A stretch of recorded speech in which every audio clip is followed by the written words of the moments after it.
Hello everyone, myself Ratika Sharma and welcome back to my channel NCERT mathematics. हमने last video में 10.1 के कुछ questions को कवर अप कर लिया था। अब इस वीडियो में हम आगे के क्वेश्चंस को कवर अप करने वाले हैं। So let's start. आइए, सब 8th क्वेश्चन यानी कि इस वीडियो का पहला क्वेश्चन, लेकिन हमने कल 7 तक कर लिए थे तो 8th पे आते हैं। कोई क्वाड्रिलेटरल है एबीसीडी। अच्छा, क्वाड्रिलेटरल क्या होता है? कुछ खास प्रॉपर्टी नहीं होती है क्वाड्रिलेटरल की, बस इतनी पता होनी चाहिए कि 4 साइडेड एक क्लोज फिगर को क्वाड्रिलेटरल कहते हैं और जिसके चारों एंगल्स का सम 360 होता है, बस। ठीक है, तो क्वाड्रिलेटरल एबीसीडी है, is drawn circumscribe a circle. Circumscribe क्या होता है? सर्कमस्क्राइब का मतलब होता है कि इसके अंदर एक ऐसा सर्किल बना हुआ है जो इसकी साइड्स को टच कर रहा है। क्लियर? प्रूफ करना है आपको ये, यानी कि ए बी प्लस करोगे तो सी डी। अच्छा, ऑपोजिट साइड प्लस करनी है, इधर भी ऑपोजिट साइड प्लस करनी है और ऐसा आपको प्रूफ करना है कि दोनों इक्वल होंगे। ठीक है, अभी के लिए आते हैं इसके सॉल्यूशन पर।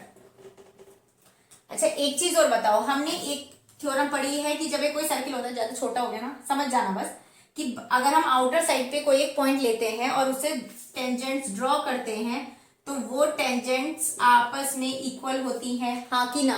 पढ़िए ना, थ्योरम नंबर आई थिंक 2 है ये, है ना? तो इसी का ही यूज हम यहाँ करेंगे। क्या है यहाँ पर कि मान लो ये सर्किल है और ये कोई आउटर साइड पॉइंट है और ये इसकी टेंजेंट्स हैं, टच कर रही है ना, तो इसका मतलब ये इक्वल होगा इसके।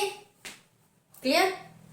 सेम इस पे आओ, ये भी एक आउटर साइड एक पॉइंट है, सर्किल को टच कर रहा है, दैट मीन्स ये टेंजेंट हुई, तो ये आपस में इक्वल हुई। इतनी समझ में आई?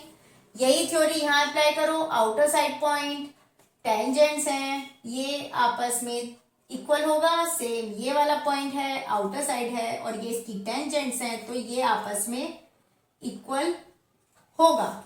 इतनी बात समझ में आई? जितना बोला है उतना अब लिखना है। ओके, गिवन क्या है हमारे पास? कुछ भी गिवन नहीं है खास, तो हमें बस एक क्वाड्रिलेटरल है। In quadrilateral A B C D a circle is given.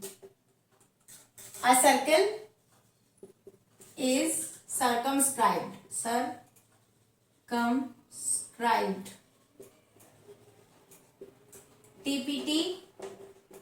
Same ये उठाकर यहां रख देना है।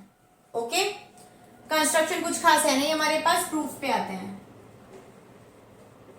पहले अब यहां पे लिखोगे एपी इक्वल है ए एस के। एपी इक्वल है ए एस के। ठीक है, लास्ट में अब लिख देंगे एक बार में लाइन।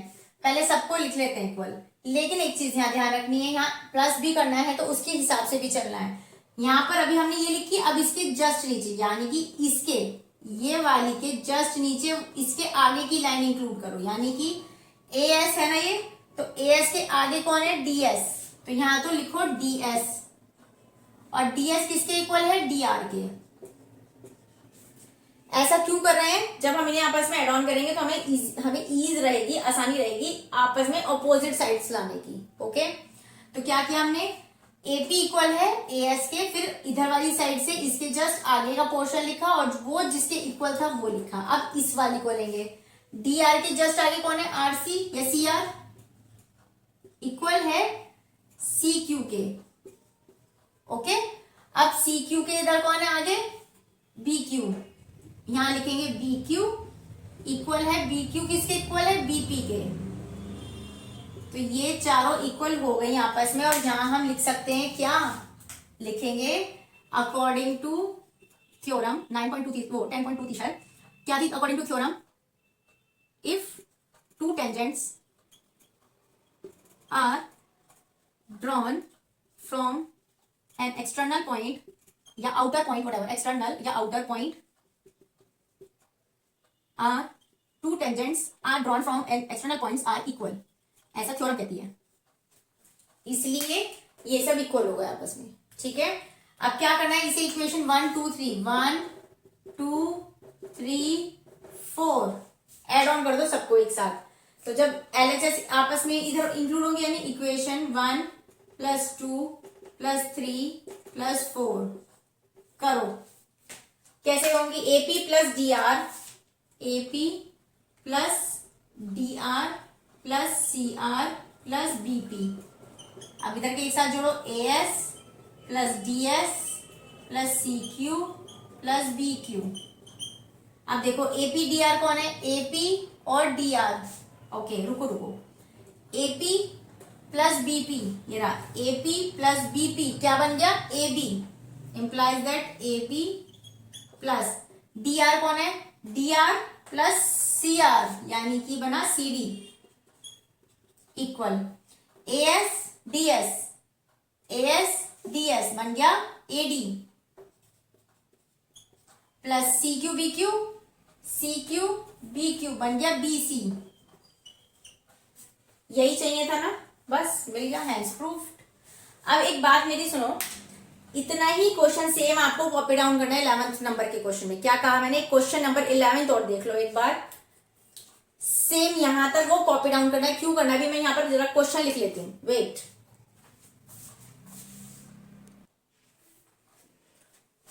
क्वेश्चन नंबर 11 क्या है आपका, पैरेललोग्राम सर्कमस्क्राइबिंग अ सर्किल। अगेन आपकी बार ए बी सी डी को क्वाड्रिलेटरल नहीं पैरेललोग्राम बोला गया है, पैरेललोग्राम बोला गया है, और उसके अंदर एक सर्किल को सर्कमस्क्राइब किया गया है। और आपको ये प्रूव करना है कि ये जो पैरेललोग्राम है ये रोम्बस होगा, ठीक है।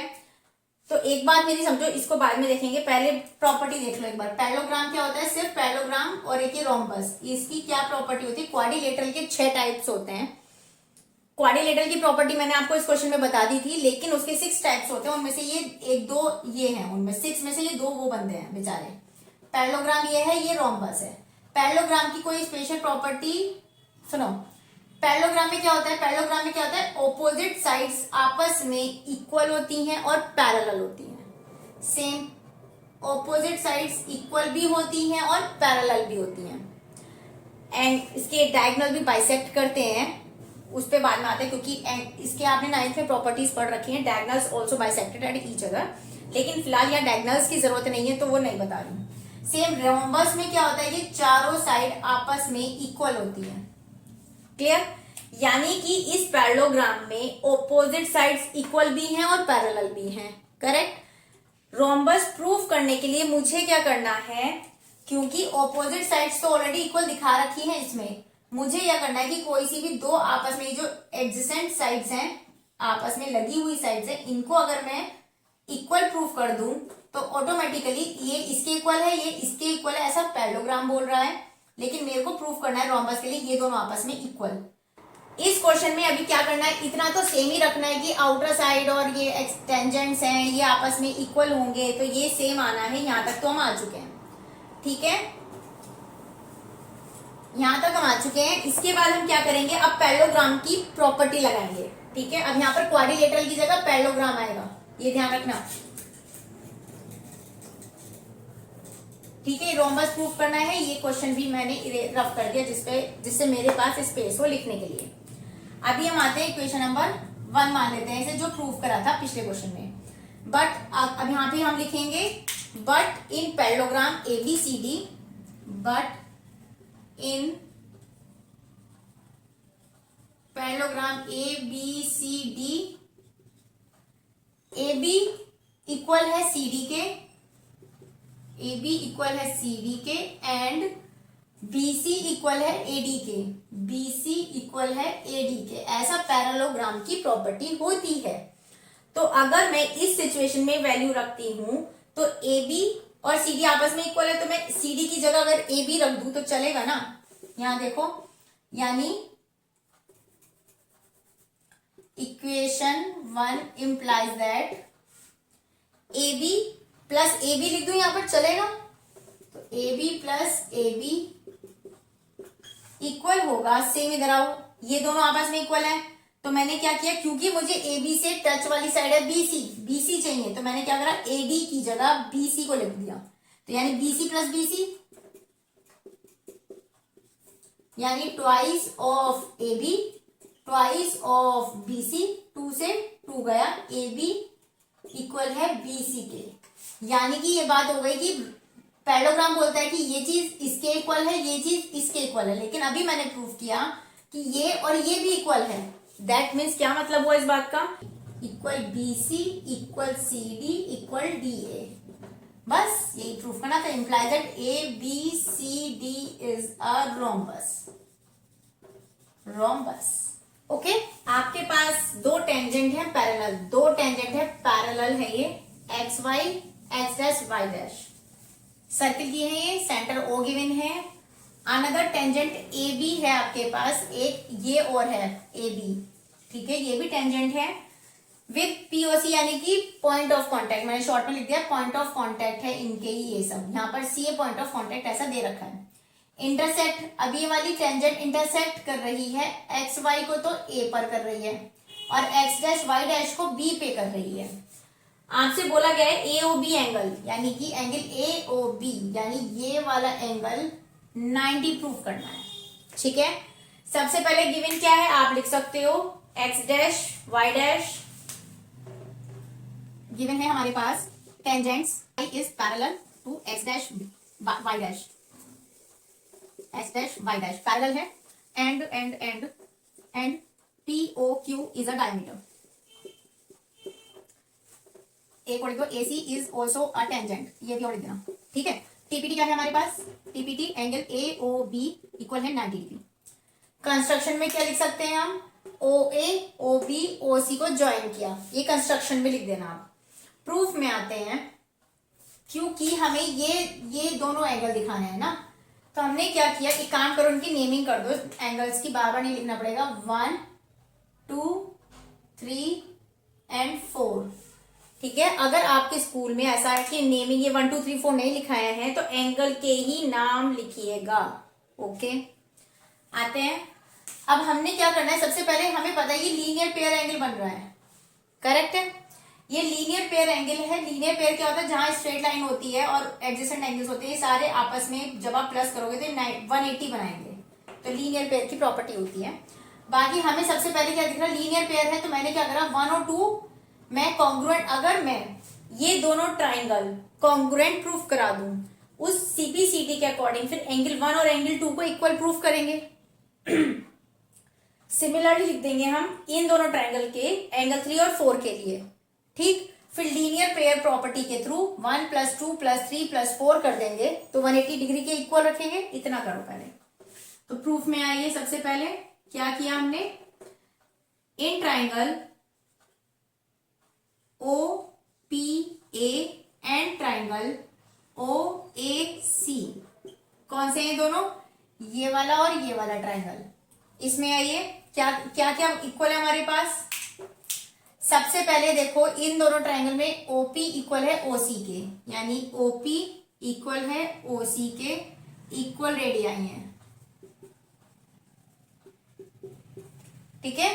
दूसरी चीज क्या है हमारे पास, ये हमें पता है रेडियस टेंजेंट पर 90 बनाती है, रेडियस टेंजेंट पर 90 बनाती है, तो एंगल P इक्वल है एंगल C के, क्योंकि रेडियस परपेंडिकुलर होती है टेंजेंट के।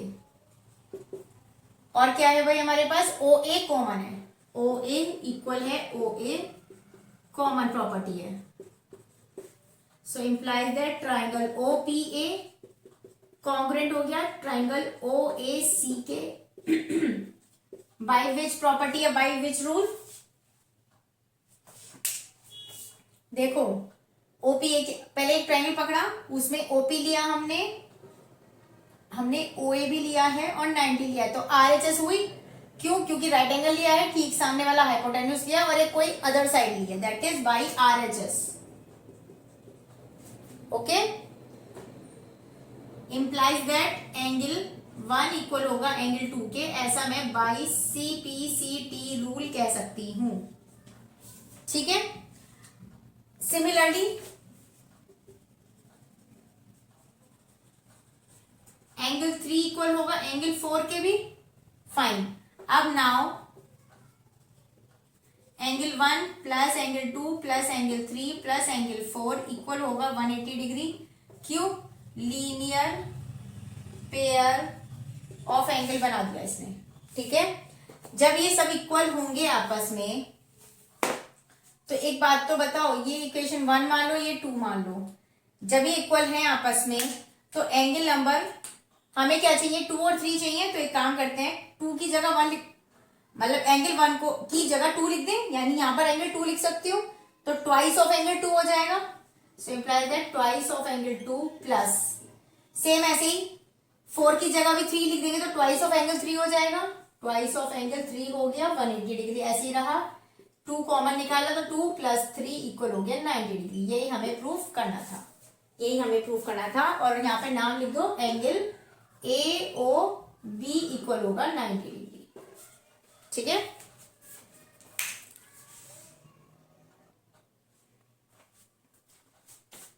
Angle between two tangents drawn from an external point. इतना पता है हमें कि एक सर्किल है और बाहर कोई एक पॉइंट है, नाम नहीं दिया हुआ है।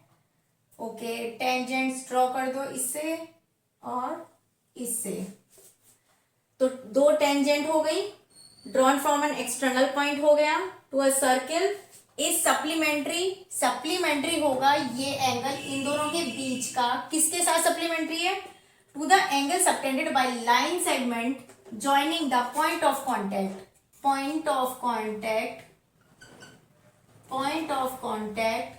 ओ एट सेंटर। यानी कि ये वाला एंगल और जो पॉइंट ऑफ कॉन्टैक्ट से जो एंगल बना रहा है सेंटर के साथ, यानी ये वाला एंगल, ये दोनों को सम करने पर 180 डिग्री आ रहा है, यानी कि सप्लीमेंट्री आ रहा है। यानी कि angle O plus angle P, मान लो इसे पी हमें दिया हुआ है 180 डिग्री। ये ए हो गया, ये बी हो गया। इतना समझ में आया? आपसे बस फाइंड आउट करना है। तो एंगल बिटवीन द, अच्छा ये प्रूफ करना है, ये टीपीटी है आपका, ठीक है। तो हमें यही लाइन प्रूफ करनी है। तो टीपीटी यहां लिख दिया। गिवन क्या है हमारे पास, गिवन में बस आप क्या लिखेंगे, AP and PB are 2 tangents of a circle, that's it. Proof पे आते हैं, गिवन पे लिख देना अपने आप, ठीक है। टीपीटी यहां आ जाएगा ये पूरा। अब अगेन इस पूरे क्वाड्रिलेटरल में आओ, क्वाड्रिलेटरल बन रहा है, क्लोज फिगर बन रही है। तो in quadrilateral A P B O, angle A plus angle P plus angle B plus angle O equal होता है 360 डिग्री एंगल सम प्रॉपर्टी के थ्रू। एंगल ए क्या है हमें पता है 90 डिग्री है, ये 90 डिग्री है, तो ए 90 हो गया और बी भी 90 हो गया, plus angle P plus angle O equal 360 degree. यहां लिख देना radius, since radius is perpendicular on tangent, ठीक है। So implies that angle O plus angle P, ये दोनों 180 हो गए, उधर जाके माइनस करोगे तो 180 आ गया। यही हमें प्रूफ करना था, ओके। ट्राइंगल एबीसी हमने 11th क्वेश्चन पहले शुरुआत में कर लिया इस वीडियो के। 12 पे आते हैं। ट्राइंगल एबीसी आपको दिया हुआ है, ड्रॉन टू सर्कमस्क्राइब, यानी कि इसके अंदर एक सर्किल है और टच हो रहा है। रेडियाई 4 दे रखी है, इसकी रेडियाई 4 दी हुई है। Such that segment BD, segment BD कौन सा है भाई, बीडी आपको दिया हुआ है, बीडी आपको दिया हुआ है 8, बीडी आपको 8 दिया हुआ है और डीसी आपको 6 दी हुई है। In which BC is divided by, BC जो है डिवाइडेड है इस पॉइंट ऑफ कॉन्टैक्ट, ये जो पॉइंट ऑफ कॉन्टैक्ट है डी, इसकी वजह से बीसी डिवाइडेड हो गई है 8 और 6 में। एबी आपको एबी निकालनी है और एसी निकालनी है, ठीक है। देखो हमारे पास ना सबसे पहली प्रॉब्लम क्या है कि पूरी साइड्स तो गिवन है नहीं, जो हमें खुद ही फाइंड आउट करनी है। तो हमें एक चीज पता है, एक्सटर्नल पॉइंट से जब हम एक टेंजेंट ड्रॉ करते हैं और दूसरी टेंजेंट ड्रॉ करते हैं तो ये साइड आपस में इक्वल होती है। दैट मीन्स अगर ये 6 है तो ये भी 6 होगी यहां तक, ठीक है। सेम इधर आ जाओ, यहाँ पे नाम लिख दो, इसका क्या है ए बी सी डी, इसको ई बोल दिया, इसको एफ बोल दिया पॉइंट ऑफ कॉन्टैक्ट को। सेम यही एक्सटर्नल पॉइंट है, यहां से टेंजेंट्स ड्रॉ की गई है तो ये आपस में इक्वल होगी, तो ये 8 है तो ये भी 8 होगी। प्रॉब्लम अब इन दोनों की आ रही है, तो अगर ये x मैंने लेट कर ली तो ये भी तो इक्वल होगी, x ही होगी, क्योंकि वही सेम टेंजेंट ड्रॉ करोगे, ठीक है। यानी एक बात समझ में आई, पूरी हो गई 8+6 पूरी हो गई x+6 और पूरी हो गई x+8। तो तीन साइड ऐसी इस तरह से मिली, यानी इन ट्राइंगल ABC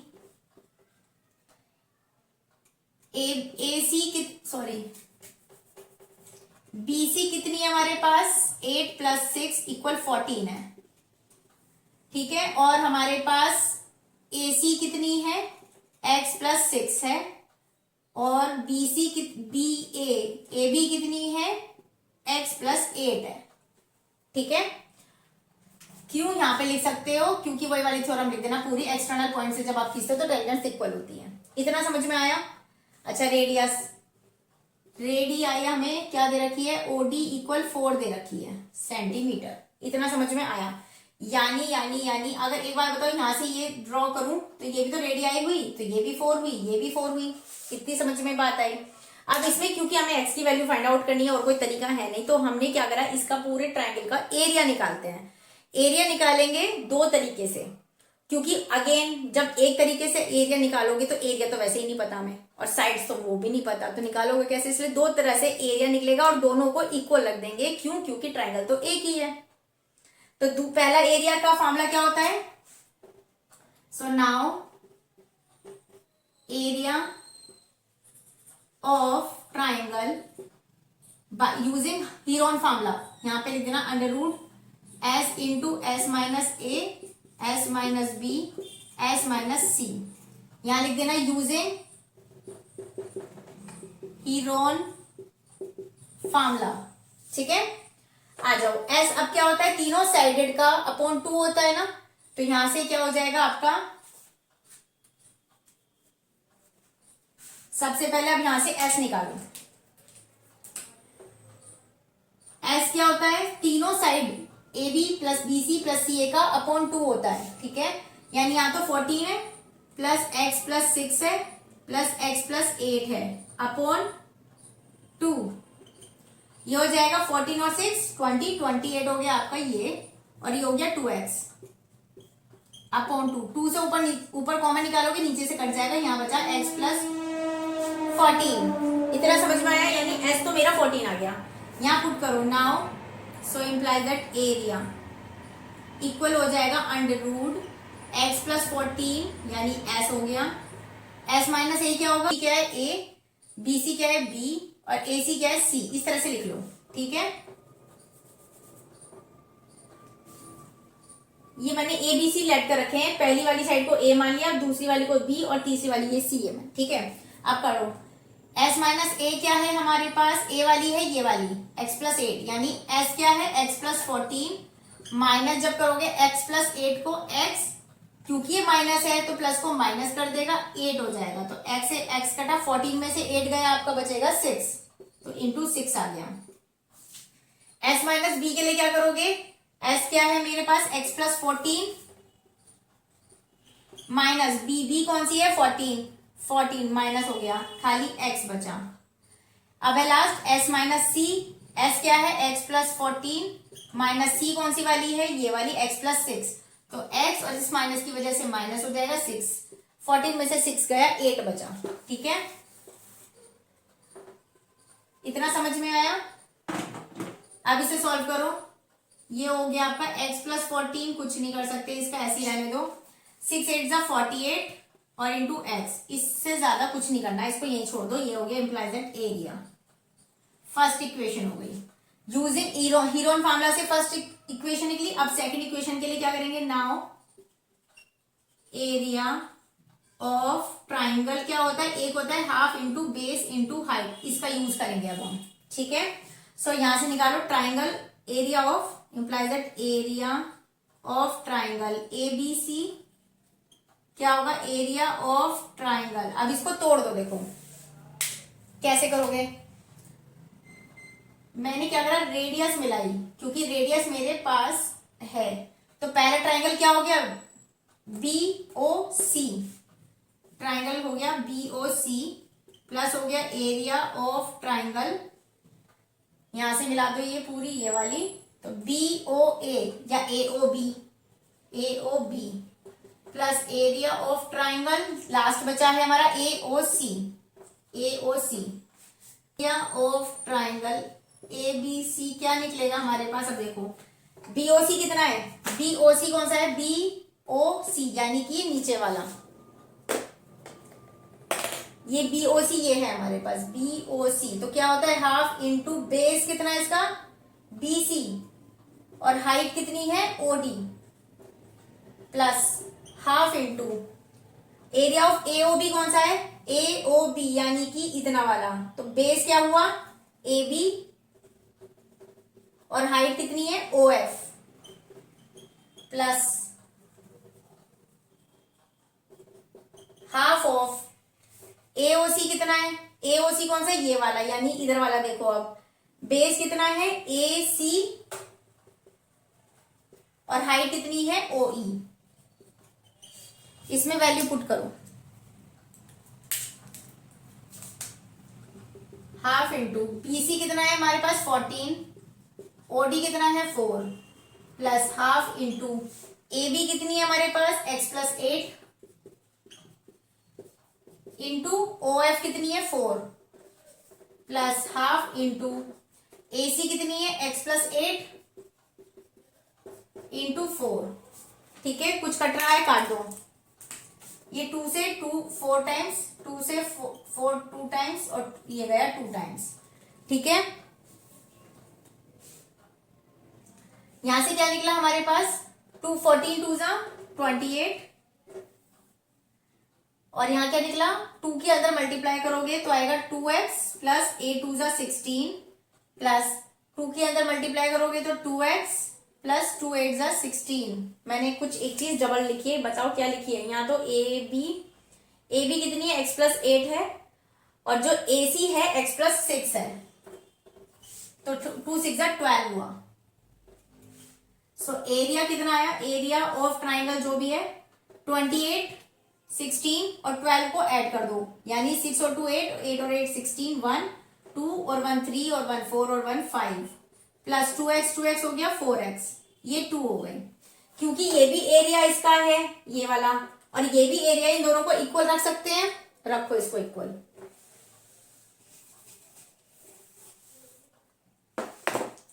जब आप रखोगे फ्रॉम इक्वेशन 1 एंड 2 इसके इक्वल में ये वाली चीज रख दो, यानी 56 प्लस 4x। ठीक है, इतना हुआ, समझ में आया? रूट हटाना तो स्क्वायरिंग करनी पड़ेगी, पहले उससे पहले काम करो, यहाँ से 4 कॉमन लो, इससे क्या होगा ना थोड़ा स्क्वायर इजी हो जाएगा आपके लिए, नहीं तो जब स्क्वायरिंग करोगे तो 56 का होल स्क्वायर करना पड़ेगा, कैलकुलेशन में टाइम लगेगा। यहाँ से 4 ले लो कॉमन, जब 4 कॉमन लोगे तो क्या बचा यहाँ पे 4 1 जा 4 4 4 जा 16 प्लस x बच गया। अब स्क्वायरिंग कर दो, स्क्वायरिंग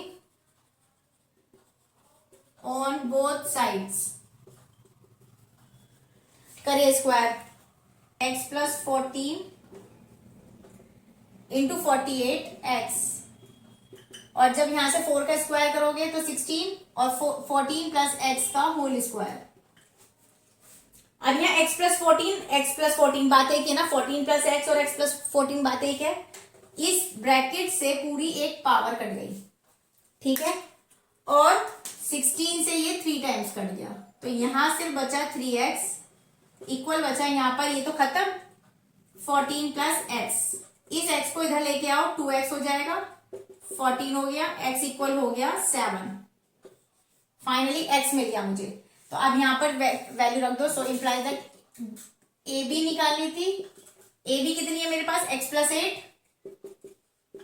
x कितनी है 7 प्लस 8 यानी 15 सेंटीमीटर, और दूसरी है A C x plus 6 7 plus 6 13 centimetre, answer आ गया। ठीक है, opposite sides of a quadrilateral circumscribing a circle subtend supplementary angles at the center, ये हमारा सेंटर है। ठीक है, ये हमारा सेंटर है, और जो ये ऑपोजिट साइड है ये सेंटर पर ये एंगल ही तो बना रही है,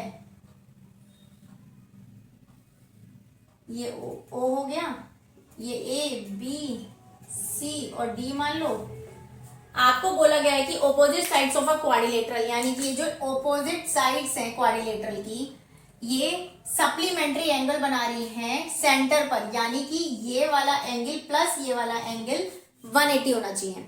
सेम ऑपोजिट साइड्स हैं ये भी, तो ये प्लस ये 180 है, ऐसा प्रूफ करना है आपको। तो टीपीटी क्या है आपके पास, angle AOD plus angle BOC 180 degree and angle AOB plus angle COD equal हो गया 180, ऐसा आपको प्रूफ करना है। ठीक है, तो मैंने क्या किया, सबसे पहले पॉइंट ऑफ कांटेक्ट है ये, इससे एक ये ड्रॉ कर ली, सेम पॉइंट ऑफ कांटेक्ट से ये ड्रॉ कर ली। इतनी समझ में आई बात। अब मुझे दिखाना है एंगल इतना इतना प्लस इतना इतना इक्वल 180 दिखाना है। मैंने नाम रख लिए 1 2 3 4 5 6 7 8।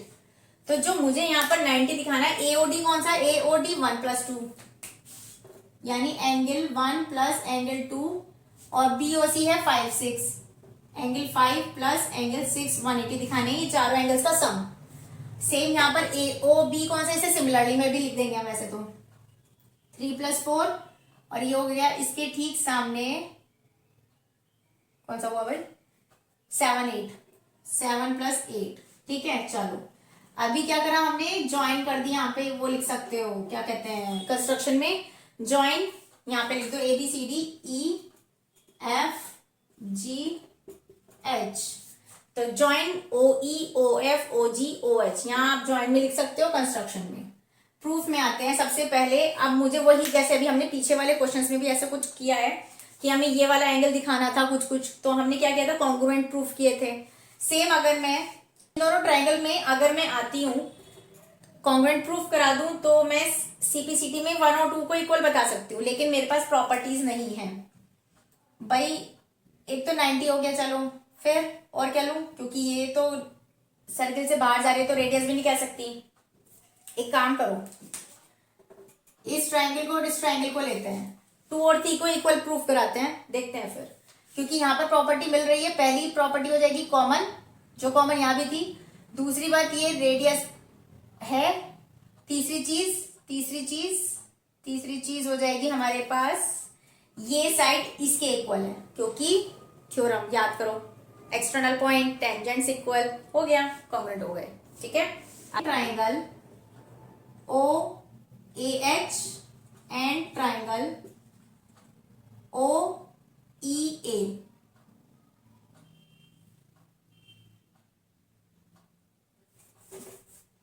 आओ in triangle OHA and triangle OEA, आ गए हम इसमें, करो भाई प्रूफ। यानी कि OAH या H वटेवर, OHA में आई इस वाले में, और एक इसमें आ गए OEA में, इसमें। तो पहली चीज तो OA है, OA इक्वल है OA कॉमन साइड।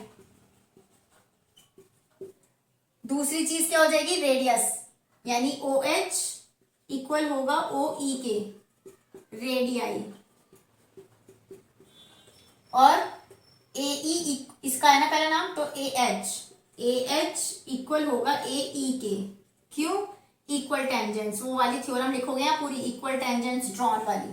ठीक है, so implies that triangle OHA congruent हो गया ट्राइंगल OEA के, बाय विच प्रॉपर्टी, किस प्रॉपर्टी से हुआ, देखो तीनों साइड ही ले रखे मैंने तो बस तो triple S, implies that angle 2 equal होगा 3 के। इतनी समझ में आई, बाई CPCT रूल।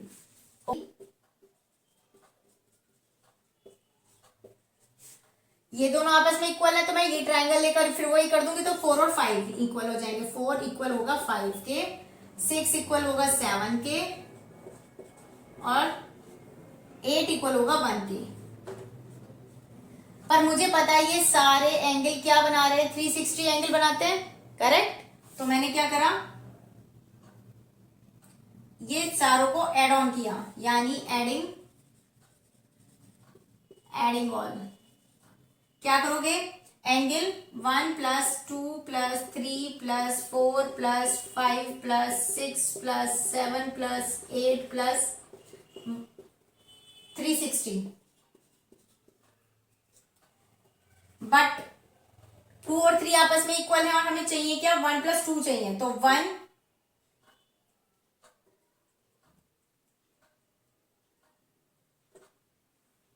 1 2 और 5 6 चाहिए ना। ठीक है, एक काम करते हैं, 2 अगर मैं एंगल 3 की जगह 2 रख दूं तो ट्वाइस ऑफ एंगल 2 हो जाएगा, यानी ट्वाइस ऑफ एंगल 2 हो गया। इतनी बात समझ में आई। 5 और 6 चाहिए ना,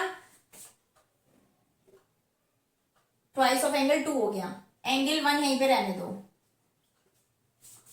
एंगल आ जाओ 5 और 6 चाहिए। अब मुझे 5 और 6 का रिलेशन देखो, 4 की जगह 5 लिख दो, ट्वाइस ऑफ 4 की जगह एंगल 5 लिखोगे तो ट्वाइस ऑफ एंगल 5 हो गया। ठीक है, सेम आ जाओ 6 पे, 7 की जगह लिख दो, 7 की जगह लिख दोगे एंगल 6 तो ट्वाइस ऑफ एंगल 6 हो गया। फिर 8 की जगह एंगल 1 लिख दोगे तो एंगल 1 आएगा, और 1 मिलके बन गया ट्वाइस ऑफ एंगल ए, मतलब 1। 360 ऐसे रहा, यहां से कॉमन निकालोगे 2, तो ये हो गया 2 बाहर निकला, 2 बाहर निकला, 2 बाहर निकला, 2 बाहर निकला, 180। 1 प्लस 2 मिल गया, 5 प्लस 6 मिल गया, 180 मिल गया। सेम अब 1 प्लस 2 की जगह वापस एंगल ए ओ डी लिखोगे, 5 और 6 की जगह वापस एंगल बी ओ सी लिखोगे, इक्वल 180 लिखोगे, हैंस प्रूफ। सिमिलरली फिर आप ये पूरी लाइन ऐसी लिख सकते हो। ठीक है, सो ये लास्ट क्वेश्चन था इस वीडियो का। क्वेश्चन बहुत ज्यादा लेंथी भी थे कुछ कुछ बीच में, बट अच्छे से करना, प्रैक्टिस करना, समझ में अपने आप आएंगे। थ्योरम्स का यूज हुआ है, 2 ही थ्योरम है, ज्यादा है भी नहीं। तो थ्योरम्स का प्रूफ अगर आपको करवाना हो तो आप मुझे कमेंट बॉक्स में कमेंट बॉक्स में कमेंट कर देना, मैं वीडियो बना दूंगी उसकी अलग सी प्रूफ की थ्योरम पे। बाकी मिलेंगे नेक्स्ट चैप्टर के साथ नई वीडियो में, तब तक के लिए